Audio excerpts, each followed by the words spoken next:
Let's have a ball. Assalamualaikum warahmatullahi wabarakatuh. Perkenalkan, nama saya Nurhaliza AS dengan NIM 60060123048, kelas dasar optimasi A. Nah, di sini saya akan menjelaskan mengenai soal tentang dasar optimasi, di mana soal yang saya dapatkan yaitu soal 4.4.3.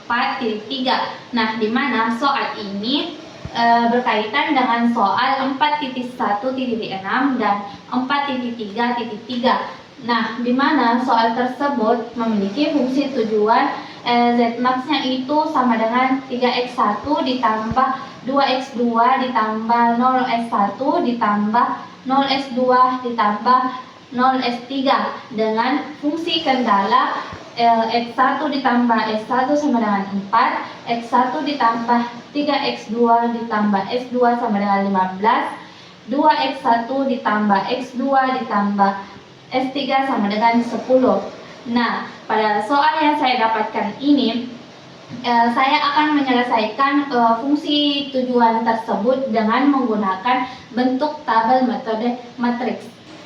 Nah, kita lanjut ke iterasi 1. Nah, pada tabel iterasi 1 ini kita memasukkan nilai-nilai fungsi yang telah kita ketahui.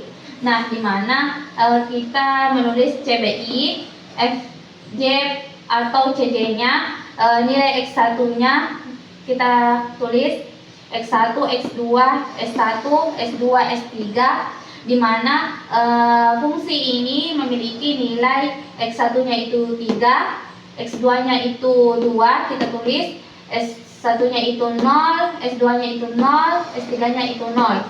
Ini adalah sebagai nilai CJ-nya. Nah, ada juga kolom BI-nya dan rasionya. Nah, setelah itu kita masukkan nilai X1, X2, S1, S2, S3-nya itu dengan fungsi kendalanya, yang ketiga fungsi tersebut. Nah, di mana X1-nya itu 1, X2-nya itu 0 karena di sini tidak ada X2, S1-nya itu 1, S2-nya itu 0, S3-nya itu 0.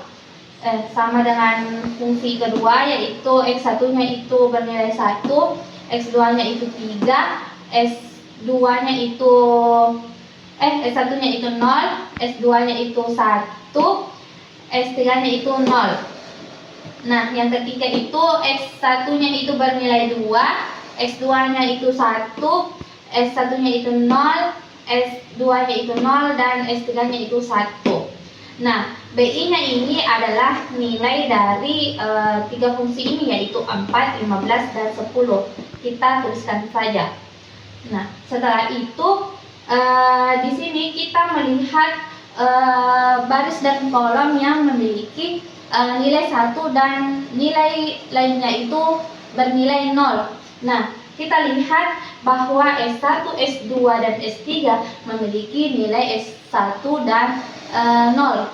Nah, sehingga pada kolom FJ ini kita tulis S1, S2, dan S3. Nah, untuk kolom CBI-nya kita tulis nilai pada nilai CJ-nya, yaitu 0, 0, 0. Setelah itu kita melanjutkan langkah-langkah atau algoritma dari metode simplex ini. Nah, yang pertama yaitu kita mencari nilai ZJ-nya, di mana ZJ-nya ini kita menggunakan rumus CBI dikali dengan X1. Nah, berarti 1 dikali 0, 0, 0 dikali 0, 0, 1 kali 0, 0, 0 kali 0, 0, 0 kali 0, 0.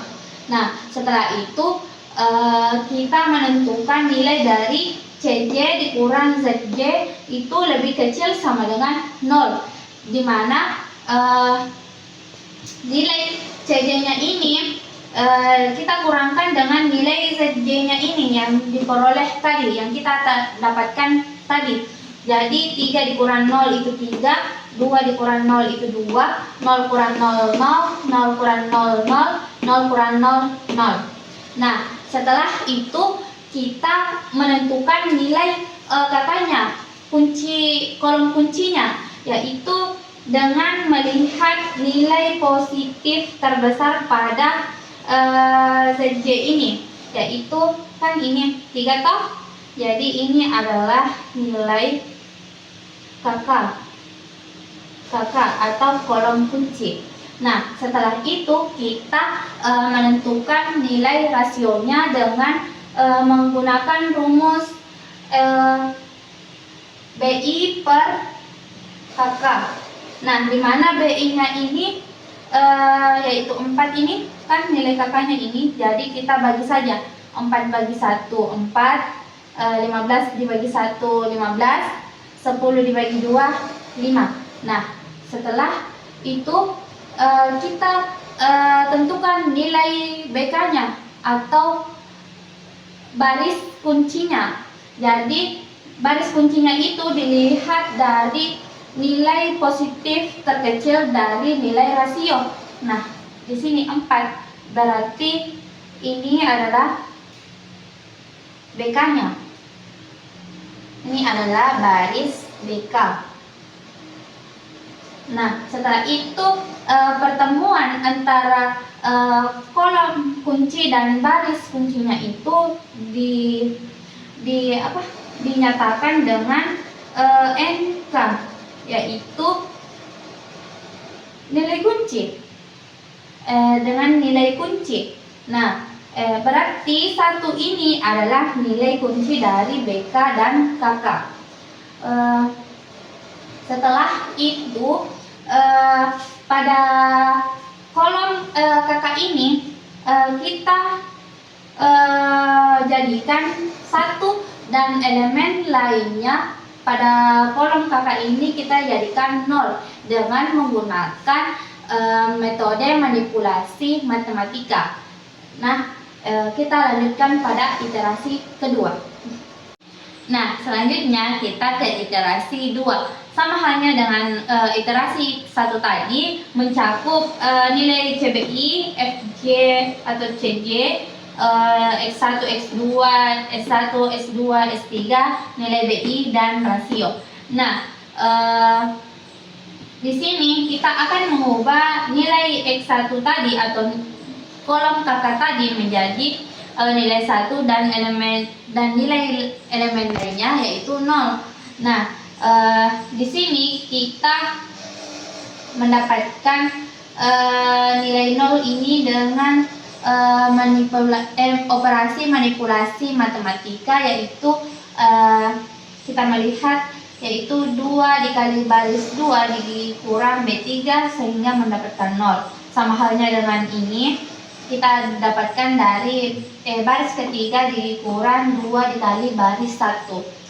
Nah, selanjutnya itu kita mencari nilai ZJ-nya, di mana CBI dikali X1, yaitu 1 dikali 3 3, 0 kali 3 0, 1 kali 3 3, 0 kali 3 0, dan 0 kali 3 itu 0. Selanjutnya kita mencari nilai CJ dikurang CJ-nya, di mana nilai CJ-nya ini dikurang dengan nilai CJ yang diperoleh tadi, yaitu 3 dikurang 3 0, 2 kurang 0 itu 2, 0 kurang 3 itu min 3, 0 dikurang 0 itu 0, dan 0 dikurang 0 itu 0. Nah, setelah itu kita menentukan nilai kakaknya dengan melihat nilai positif terbesar dari nilai CJ kurang CJ yang diperoleh tadi, yaitu 2 kan. Nah, berarti ini adalah nilai kakak kolom kuncinya. Nah, setelah itu kita mencari nilai rasionya dengan ingatkan tadi dengan rumus BI per KK. Nah, dimana BI-nya itu 4 per 0 itu tidak terdefinisi, toh tidak terdefinisi. Jadi BI-nya itu 11 di per 3 itu yaitu 3,66, 2 per 1 itu 2. Nah, untuk nilai BK-nya, kita melihat nilai positif terkecil dari nilai rasio, yaitu 2 kan? Jadi ini adalah nilai BK. Ini adalah nilai BK. Baris kuncinya. Pertemuan antara BK dan KK-nya itu adalah nilai MK. Nilai kuncinya yaitu 1. Nah, kemudian kita mendapatkan nilai rasionya yaitu 3,66. Akan tetapi nilai dari CJ dikurang ZJ ini kecil sama dengan 0 itu belum terpenuhi, maka kita akan melanjutkan ke iterasi 3 untuk mengefisiensikan waktu. Nah, selanjutnya kita ke iterasi 3. Nah, iterasi 3 ini sama halnya dengan iterasi 1 dan iterasi 2 sebelumnya. Nah, kita mendapatkan 0, iterasi kedua tadi kita akan mengubah nilai ini kan, nilai kakaknya yang X2 itu menjadi 1 atau elemen lainnya itu sama dengan 0. Nah, di sini kita peroleh 1 dan 0 dengan operasi manipulasi matematika, yaitu 1/5 dikali baris 2 dikurang baris 3 sehingga memperoleh 1 dan 0. Nah, di sini kita menentukan nilai ZJ-nya dengan CBI-nya itu dikali dengan XI. Nah, sama dengan hal yang tadi pada iterasi 2, ZJ-nya ini kita peroleh nilai 3, 2, min 1, 0, dan min 2. Nah, selanjutnya kita mencari nilai CJ dikurang ZJ-nya. Nah, dengan CJ-nya ini dikurangkan dengan nilai ZJ yang diperoleh tadi. Nah, 3 kurang 3, 0, 2 kurang 2, 0, 0 kurang min 1, min 1, 0 kurang 0, 0, 0 dikurang min 2, sama dengan min 2. Nah, sehingga kita berhasil atau menemukan bahwa CJ dikurang ZJ ini kecil sama dengan 0 itu benar, karena di sini itu min 1 dan min 2 itu kecil sama dengan 0. Nah, maka kesimpulan yang diperoleh yaitu solusi optimalnya itu X1 sama dengan 4, X2 sama dengan 2, X2 sama dengan 7. Nah, kita substitusikan untuk mencapai atau menghasilkan nilai maksimum Z max-nya itu ke sini. Fungsi tujuannya 3x1 ditambah 2x2. Nah, kita masukkan nilainya 3 dikali 4 ditambah 2 dikali 2 sama dengan 12 ditambah 4 sama dengan 16. Maka nilai maksimum pada Z max itu diperoleh 16. Nah, sekian penjelasan mengenai soal tersebut. Lebih dan kurangnya mohon dimaafkan. Saya akhiri dengan ucapan wassalamualaikum warahmatullahi wabarakatuh.